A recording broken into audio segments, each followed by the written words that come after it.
walaupun saya tanpa privilege gitu, saya tidak tidak insecure gitu ya. Harus Karena kayak gitu. Allah Subhanahu wa taala itu bisa melakukan berkehendak apapun gitu kan. Setuju. Dan saya percaya pada Quran surah Ali Imran ayat 26 itu saya memegang betul gitu. Dan saya melihat hari ini bahwa P3 itu memberikan ruang kepada anak muda. Dan gak hanya yang berdarah biru yang bisa masuk politik ya Mbak ya? Iya betul. Ya untuk pendidikan sendiri di sana memang masih kurang ya, karena masih banyak yang memilih untuk menikah di usia dini. Cuman yang menjadi kendala hari ini kan adanya alih fungsi itu ya. Alih fungsi lahan pertanian menjadi pemukiman itu menjadi persoalan juga. Oh itu mulai terjadi di sana Mbak? Ya terjadi. Saya apresiasi Mbak Vivien menjadi orang yang berani. Mengambil pilihan politik itu nggak semua berani Mbak. Even saya.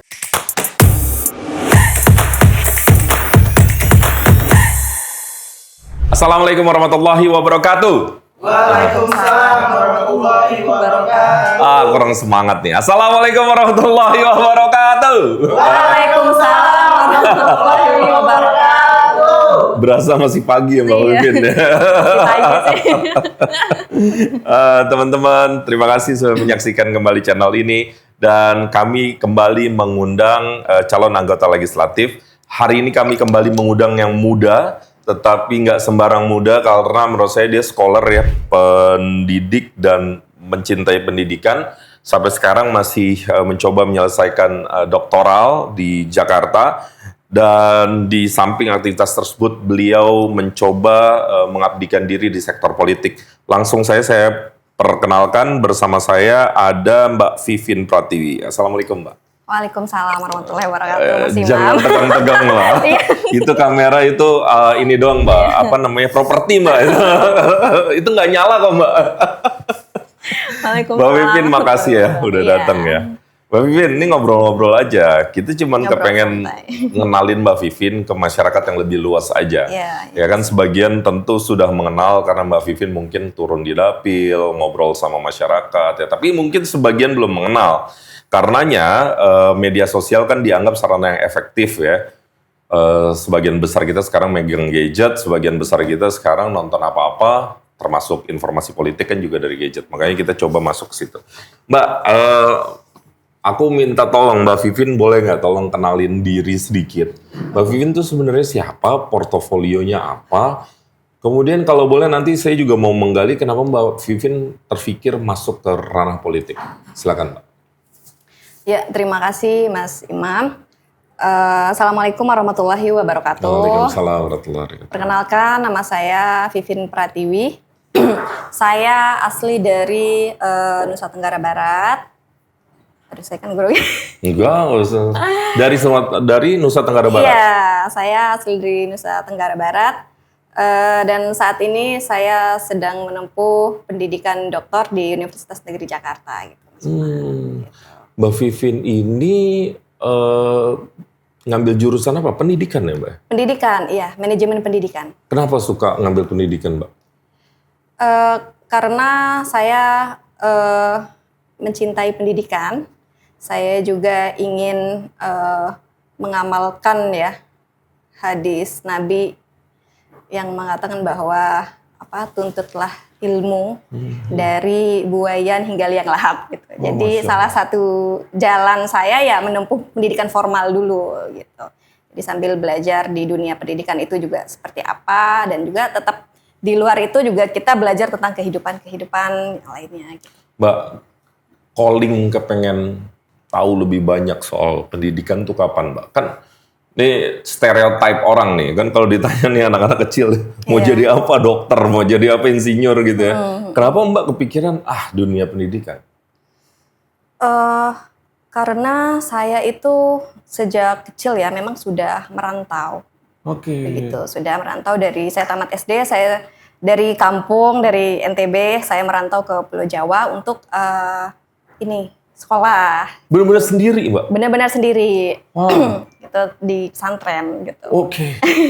Di mana Mbak dulu pesantrennya? Pesantrennya di Jombang. Jadi saya ini perantau ulung, Mas. Oh, oke. Cerita Mbak. Ayo, Mbak. Saya ini perantau ulung, jadi saya SMP-nya di Jawa, SMA-nya di Lombok, dan kuliahnya di Jakarta gitu. Jadi memang dari situ saya membentuk kepribadian saya menjadi seseorang yang mandiri gitu. Dan juga saya kira untuk pendidikan itu ya saya mengalir aja sih, Mas, sebenarnya. Mengalir. Apa yang bisa saya optimalkan hari ini di dunia pendidikan saya optimalkan. Sampai S3 juga. Tapi ini sih insya Allah bisa mentok tuh Mbak, sampai S3 ya, itu keren tuh Mbak. Itu dulu waktu di pesantren berarti sampai selesai ya, sampai sebelum kuliah tuh pesantren terus ya Mbak? Iya. Mondok terus. Iya, memang backgroundnya pesantren sih. Mbak, nih sebelum ngobrol-ngobrol yang lain nih, tadi saya kepikiran ya. Kenapa Mbak jalurnya yang tadinya kayaknya arahnya kan ke pendidikan ya, tiba-tiba terfikir masuk ke politik tuh ada reasonnya kah? Atau ada justru ada keresahan? Atau ada sebaliknya ada yang ingin diperjuangkan? Itu apa Mbak? Jadi saya terjun ke dunia politik itu memang sejujurnya tanpa privilege, Mas Im. Keren. Iya, tanpa privilege. Jadi saya kayak ibaratnya tuh start from zero. Jadi saya berjuang dari awal gitu. Dan saya kan memang sejak dari mahasiswa itu memang sudah aktif di berbagai kegiatan, baik itu di organisasi di dalam kampus ataupun di luar kampus. Memang saya senang berorganisasi, Mas Imam gitu. Nah, sampai saat ini saya juga sering ya untuk ngikut-ikut kegiatan di masyarakat. Nah, saya pikir bahwasanya politik itu menjadi wadah yang sangat efektif untuk memberikan dampak yang positif bagi masyarakat gitu. Walaupun saya tanpa privilege gitu, saya tidak tidak insecure gitu ya. Harus karena kayak gitu.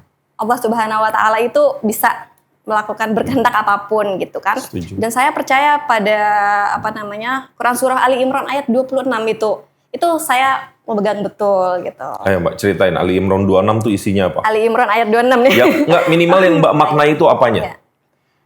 Ayat itu berbunyi Bismillahirrahmanirrahim. Qulillahumma malikal mulki tu'til mulka man tasya wa tanzi'ul mulka mimman tasya wa tu'izzu man tasya wa tudhillu man tasya biyadikal khair innaka ala kulli syai'in qadir gitu.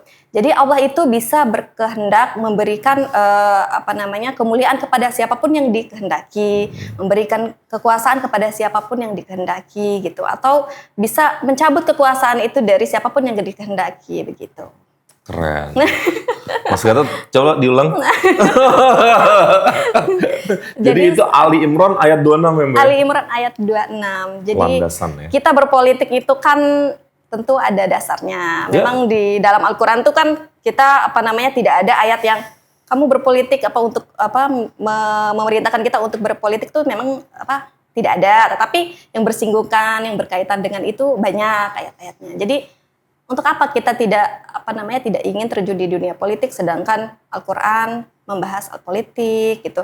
Al-Quran itu guru-guru kita berpolitik, kiai-kiai kita berpolitik. Jadi dari situ saya terpikir, ya udah, kenapa saya turut terjun di dunia politik gitu sih Mas Bima. Tapi saya seneng sih Mbak. Keren sih kalau menurut saya. Maksudnya justru menurut saya Mbak bisa dibilang kan sekarang politisi ya. Politisi yang punya dasar gitu. Karena masuk ke sebuah kontestasi elektoral itu kalau nggak punya pegangan kan seringkali terombang-ambing ya. Iya, betul. Apalagi ini udah 27 hari sebelum pencoblosan kan. Kalau bayangkan kalau kita nggak meyakini Ali Imran 26 itu.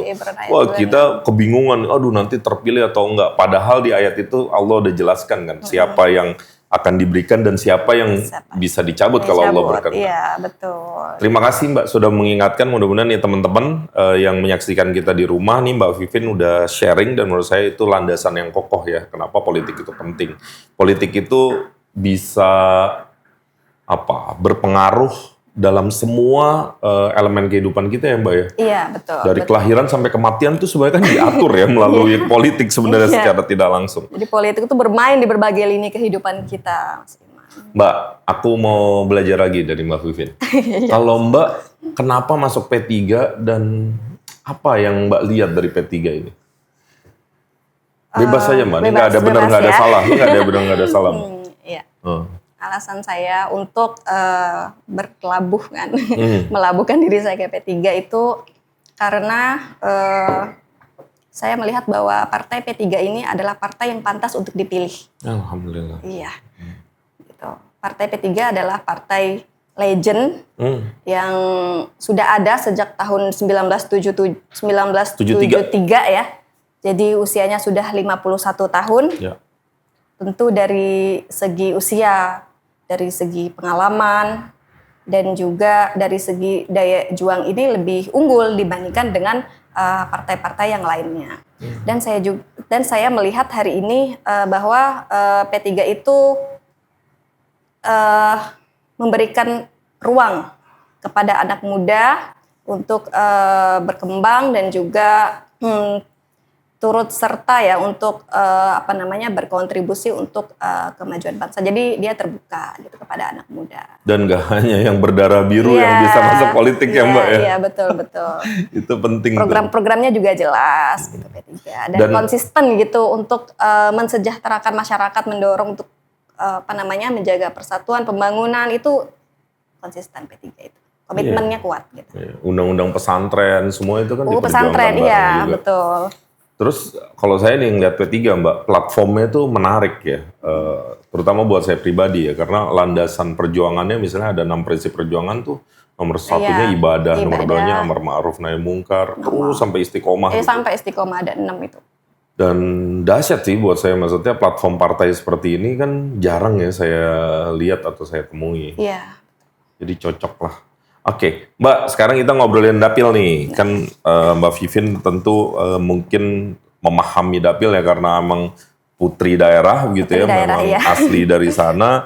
Kemudian lahir di sana ya Mbak Vivin ya? Lahir di NTB ya. Lahir di NTB ya, walaupun setelah itu merantau ya, banyak aktivitasnya di perantauan. Mbak, mengenai dapil Mbak, apa yang menurut Mbak harus diperjuangkan di dapil? Apa yang Mbak rasa sebenarnya di NTB itu atau di dapil Mbak itu harus diperbaiki atau harus diperjuangkan? Ini kan dapil NTB 2 itu meliputi wilayah Kabupaten Lombok Barat, Lombok Tengah, Lombok Timur, Lombok Utara, Kota Mataram.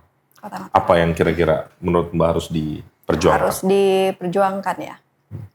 Jadi ada beberapa persoalan, jadi setiap daerah itu ada beberapa persoalan. Gitu. Beda-beda ya Mbak? Beda-beda persoalannya. Tetapi yang secara nasional itu mungkin bagaimana kita mengentaskan kemiskinan yang ada di Nusa Tenggara Barat. Oh, soalnya kemiskinan ya di sana secara umum ya Mbak? Iya, karena masih angka kemiskinannya masih tinggi, masih di angka 13,68%. Oke. Kalau Mbak lihat apa masalahnya Mbak? Kenapa di tempat yang sedemikian indah dan cukup subur, potensi pariwisatanya juga besar, itu setidaknya secara awam saya pahami. Saya terus terang saya belum pernah ke NTB. Apa yang terjadi? Kenapa masyarakatnya masih miskin kalau Mbak lihat? Mungkin di sana itu terkait dengan pendidikan. Iya. Kalau kita bicara masalah kemiskinan itu kan memang persoalan yang sangat kompleks ya. Gitu. Ada banyak hal gitu ya yang menjadi penyebab terjadinya kemiskinan di suatu daerah. Mungkin itu dari persoalan struktural atau kemiskinan struktural atau kemiskinan secara kultural ataupun juga mungkin perspektif masyarakatnya belum berkembang seperti itu, Mas. Oke. Jadi, saya sebenarnya setuju Mbak, karena pendidikan itu biasanya kan semacam kunci ya Mbak ya. Begitu masyarakat bisa mengenyam pendidikan, dia terbuka terhadap akses ekonomi misalnya. Dia memahami betapa pentingnya misalnya kemandirian ekonomi dan seterusnya. Pada satu sisi dia bisa mengelola alam dan seterusnya. Iya, itu mungkin ya yang masih belum terjadi. Mbak, di sektor pendidikan, kalau Mbak lihat di sana itu masalahnya itu infrastruktur pendidikannya yang belum merata, atau misalnya jumlah gurunya memang belum rata, atau apa Mbak yang khas di sana? Ini kan menarik ngelihat perjalanan Mbak Vivin juga. Misalnya kenapa tiba-tiba Mbak Vivin milih merantau untuk mengenyam pendidikan? Apa yang Mbak lihat di sana? Mengapa pendidikan dianggap Mbak Vivin masih kurang? Ya, untuk pendidikan sendiri di sana memang masih kurang ya, karena masih banyak yang memilih untuk menikah di usia dini. Oke, iya saya dengar tuh informasi itu. Jadi banyak yang memilih untuk menikah di usia dini ya tidak apa-apa juga, sebenarnya tidak masalah kalau sudah cukup umur kan. Ya boleh. Gitu. Ya, tetapi kan kita juga harus mengetahui bahwa pendidikan itu penting gitu. Saya melihat, saya kan berpindah dari satu tempat ke tempat yang lain, ke satu daerah ke daerah yang lain, bahwa kalau di daerah lain tuh sudah maju, kalau di sana masih belum begitu. Dan apalagi perempuan itu masih jarang ya. Yang mau kuliah itu masih jarang. Itu apa Mbak? Ada barrier budaya atau hanya sebatas pemahaman sebenarnya, atau yang Mbak lihat seperti apa? Lebih kepada budaya sih, budaya. Oke.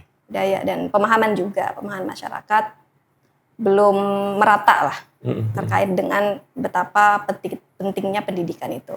Jadi Mbak Vivin sebenarnya perjuangannya jelas loh Mbak. Ini jelas, dan Mbak Vivin di track yang benar. Karena ngambil sekolahnya juga soal itu ya. Masalah di dapilnya soal itu gitu ya. Iya. Mbak, sekarang bicara pendidikan lagi Mbak.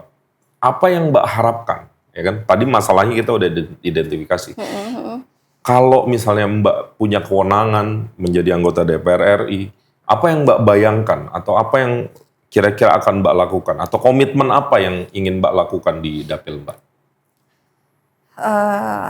Komitmen yang ingin saya lakukan di dapil itu tentu saya ingin meningkatkan kesejahteraan masyarakat, dan juga saya ingin mendorong kaum perempuan itu untuk maju gitu ya dalam bidang pendidikan. Itu kaum perempuan juga khususnya saya memberi perhatian di situ. Mbak aktif di Fatayat atau enggak? Fatayat ya. Fatayat ya. Oke. Ya makanya cocok juga tuh. Ya kan, informasi soal perjuangan perempuan dan pendidikan gitu, Mas. Mbak, sekarang bicara yang lain. Nih, gambarkan saya, anggap saya memang nggak pernah ke NTB Mbak, jadi saya nggak tahu. Kasarnya Mbak bohong aja saya percaya sebenarnya.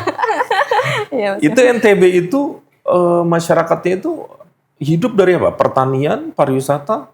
Jadi di NTB itu terutama di Pulau Lombok itu lengkap. Keindahan alamnya juga lengkap ya. Jadi ada pertanian juga iya. Terus laut. Jadi masyarakat juga bisa hidup gitu ya dari kelautan ya. Iya. Nelayan ya. Persawahan, laut, terus pegunungan begitu. Dan banyak sih di sana. Lebih kepada pertanian juga sih. Oh jadi ada pertaniannya, ada kelautannya. Kelautannya juga. Pariwisata ada. Apalagi pariwisata. Itu kan hari ini masuk wisata alam terbaik keempat di dunia. Lombok itu. Wisata alam, kekayaan alamnya jadi masih bagus banget gitu di sana. Mbak, jadi Mas Imam boleh. Iya pengen banget Mbak. Itu saya termasuk ngerasa diri saya aneh sih. Maksudnya kok nggak ke sana, itu saya kerugian. Harus ke sana. Harus ke sana. Mbak, ayo ngobrol soal ini Mbak. Kalau soal pertanian dan kelautan dulu. Mbak ngelihat potensinya sebenarnya besar sekali Mbak ya, kalau di Lombok itu ya. Kalau di Lombok itu besar. Di NTB lah, di NTB secara umum. Di NTB secara umum ya besar. Potensinya besar. Cuman yang menjadi kendala hari ini kan adanya alih fungsi itu ya. Alih fungsi lahan pertanian menjadi pemukiman itu menjadi persoalan juga. Oh itu mulai terjadi di sana Mbak? Ya terjadi. Tapi bisa dilakukan untuk kita dorong bagaimana agar pertanian sawah-sawah yang masih aktif itu dapat terlindungi dengan baik gitu.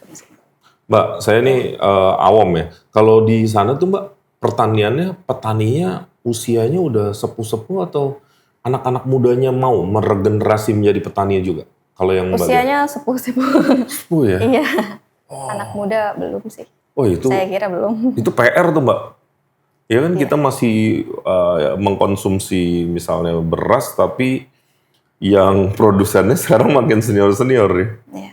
Oke. Mbak Vivin, sekarang pariwisata Mbak. Apa catatan Mbak Vivin soal pariwisata di sana? Apakah misalnya keunggulannya di mana, tapi misalnya ada kelemahannya di mana? Ada catatan soal itu? Terkait dengan pariwisata, saat ini kan memang Lombok itu sudah menjadi perhatian dunia ya. Karena indah banget gitu di Lombok itu. Tetapi hal itu perlu ditingkatkan lagi. Jadi kemitraan secara internasional juga harus ditingkatkan. Promosi pariwisata harus terus dilakukan secara masif gitu. Oke. Kalau infrastruktur Mbak di sana cukup oke atau sebenarnya kalau menurut Mbak Vivin harusnya dibuat lebih oke lagi? Infrastruktur kalau di beberapa daerah sudah memenuhi, tapi di daerah-daerah tertentu masih banyak kendala yang belum, masih banyak hal-hal yang harus dibangun ya terkait dengan infrastruktur seperti kayak sinyal apa itu masih banyak yang belum itu Mas. Sinyal belum ya? Ya mungkin di pedesaan gitu-gitu harus harus ditingkatkan lagi. Gitu. Oke. Mbak pasti sudah turun ke dapil kan ya Mbak? Ini pertanyaan sederhana aja Mbak. Iya. Kan caleg banyak. Misalnya saya mau nanya gini, Mbak Vivin, kenapa saya harus coblos Mbak dan nggak coblos yang lain? Jawabnya gimana Mbak? Apa yang membedakan Mbak dibanding calon yang lain atau caleg yang lain? Kenapa saya harus dipilih ya dibandingkan dengan caleg-caleg yang lain? Karena saya betul-betul berniat dengan tulus untuk memperjuangkan aspirasi masyarakat yang ada di wilayah di dapil saya itu, Mas.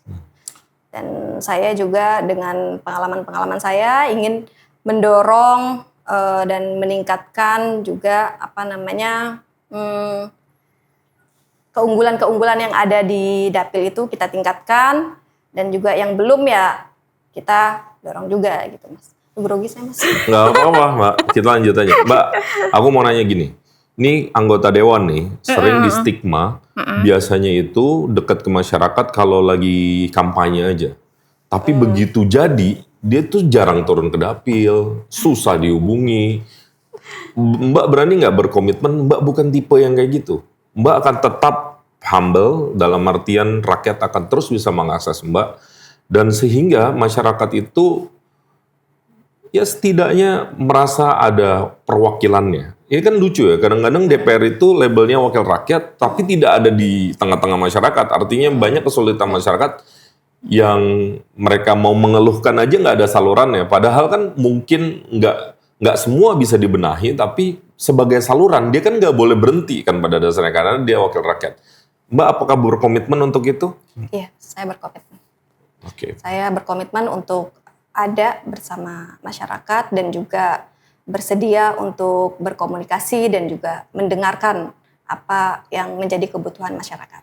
Oke, Mbak, kemudian soal integritas ini sering ditanyakan ya, kan sering kali nih, ya ini tentu oknum, tapi misalnya harusnya kan ada dana reses, tapi sering kali dana reses itu tidak terimplementasi dengan baik, malah nggak turun ke dapil, malah dana resesnya yang harusnya untuk menyerap aspirasi itu dikapitalisasi untuk kepentingan pribadi, ya, pertanggungjawabannya itu dipoles sedemikian rupa seolah-olah ada aktivitasnya padahal nggak ada. Mbak berkomitmen nggak untuk tidak begitu atau tetap menjaga integritas? Saya berkomitmen untuk menjaga integritas. Terkait dengan dana reses itu nanti bisa kita akan kita alokasikan untuk kebutuhan-kebutuhan masyarakat yang paling mendesak dan yang paling bermanfaat untuk masyarakat. Mbak berani transparan?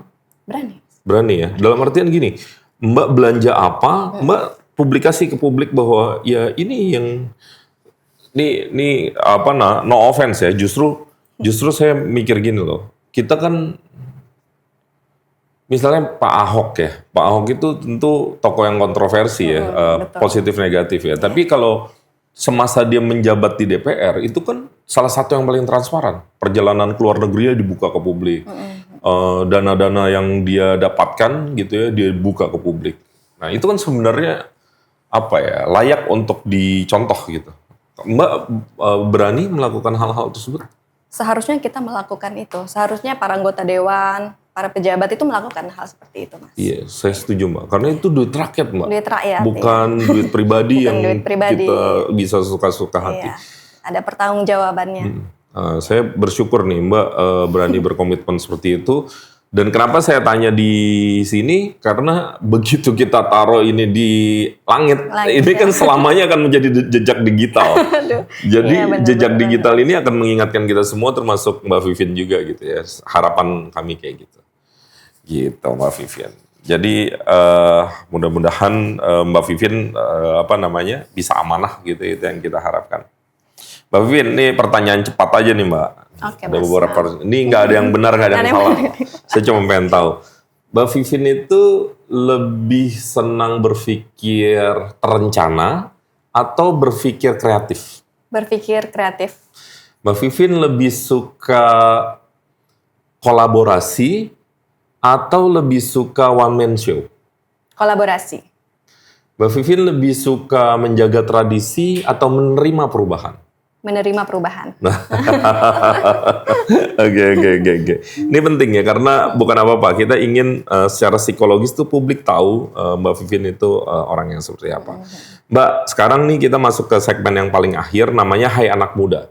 Kenapa harus ada segmen ini? Karena kita sadar yang memilih besok adalah dominan anak muda, 53%. 40%-nya itu pemilih pertama, dia nggak pernah sama sekali punya experience, dan besok mereka akan mengalami kesulitan sebenarnya ya, karena bayangkan ada 5 kertas suara, mereka harus memilih setiap kertasnya 1 orang, dan karena kita akan bantu mereka ya. Nanti Hai Anak Muda ini Mbak Vivien tuh mengarah ke kamera yang ini, pada dasarnya Mbak seperti one on one sama mereka, boleh apa aja. Jadi Hai Anak Muda boleh kasih motivasi, boleh ajakan memilih karena ini musim kampanye, atau apapun, nasihat juga boleh, atau apapun ya, bebas, waktunya juga pada dasarnya bebas, tapi kita sebenarnya berharap ini bisa menggerakkan hati anak muda untuk tidak apatis, untuk berpartisipasi dalam politik elektoral yang ada di depan. Sekarang Mbak Vivien arahnya ke sini, silakan Hai Anak Muda dan dilanjutkan. Silakan Mbak Vivien. Hai anak muda, marilah kita mulai untuk berani berpikir besar, karena dari berpikir besar maka akan muncul tindakan-tindakan besar dan juga pemikiran-pemikiran yang inovatif. Dari situ kita akan dengan mudah memenangkan pertarungan apapun yang ada dalam hidup ini. Anak muda, saya kira jangan alergi terhadap politik, karena politik bermain di berbagai lini kehidupan kita, politik yang menentukan hitam dan putihnya negeri ini. Dan saya pikir anak muda harus banyak yang masuk dalam decision maker ya, atau pengambil keputusan, dan anak muda harus banyak hadir dalam pengambil kebijakan dan sebagai penggerak untuk kemajuan suatu bangsa. Terima kasih. Oke. Mbak Vivien, saya apresiasi Mbak Vivien menjadi orang yang berani. Mengambil pilihan politik itu nggak semua berani, Mbak. Even saya, ya, bahkan saya atau teman-teman yang lain ini nggak semua berani, ya. Duduk di sini menggambarkan ide, gagasan, visi itu nggak semua berani, ya. Dan Mbak Vivien dengan segala kemampuannya dan mungkin keterbatasannya tetap melangkahkan kaki, tetap maju, itu keren banget. Itu justru anak muda. Iya, itu justru anak muda yang berani ngambil resiko, yang nggak takut gitu ya, walaupun ya tentu ini bisa ala biasa kayak orang naik sepeda, dan saya yakin Mbak Vivien akan semakin matang. Niat baik itu pasti akan tidak ada yang mubazir, pasti Allah akan di sekitar, akan terus membantu. Apapun takdirnya, itu pasti hal yang terbaik. Dan menurut saya ya, menang atau kalah, kontribusi Mbak Vivien terhadap politik itu konkret. Itu buat saya menaruh respek yang tinggi, karena Mbak Vivien di usia yang muda sudah mengikuti jenjang pendidikan yang tinggi dan juga sekarang berupaya di sektor politik. Setidaknya Mbak memberikan harapan bahwa politik itu bisa diakses oleh semua pihak, bukan orang-orang yang dengan darah biru politik maupun misalnya darah biru akademik atau misalnya kealiman tertentu, tetapi Mbak Vivien membuktikan politik itu bisa diakses ya. Jadi buat teman-teman yang suka, yang percaya, yang ingin menaruh harapan kepada Mbak Vivien, jangan lupa nanti 14 Februari 2024 coblos Mbak Vivien di Dapil 2 NTB, Dapil NTB 2. Ya. Dapil NTB 2 nomor urut 6. Nomor urut 6. Nah, sesuai gampang dengan 6 ya. prinsip. 6 prinsip perjuangan ya. Jadi NTB 2 nomor urut 6 ada Mbak Vivien Pratiwi. Itu yang ada di surat suara nanti ya. Mbak Vivien Pratiwi.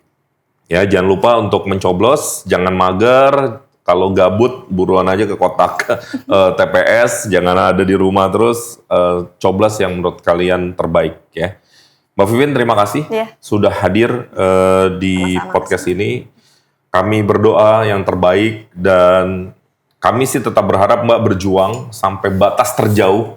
Itu ciri-ciri anak muda gitu ya. Kita nggak terlalu hitung-hitungan, kita berani ambil resiko, kita berani terobos, memutus semua jalan mundur ya. Itu ciri-ciri anak muda. Thank you so much Mbak Vivien, terima kasih banyak. Dan teman-teman terima kasih sudah menyaksikan. Jangan lupa subscribe, like, dan share acara ini kalau menurut teman-teman ini bermanfaat. Saya Imam Priyono pamit, Mbak Vivien pamit. Sampai jumpa. Assalamualaikum warahmatullahi wabarakatuh. Waalaikumsalam warahmatullahi wabarakatuh.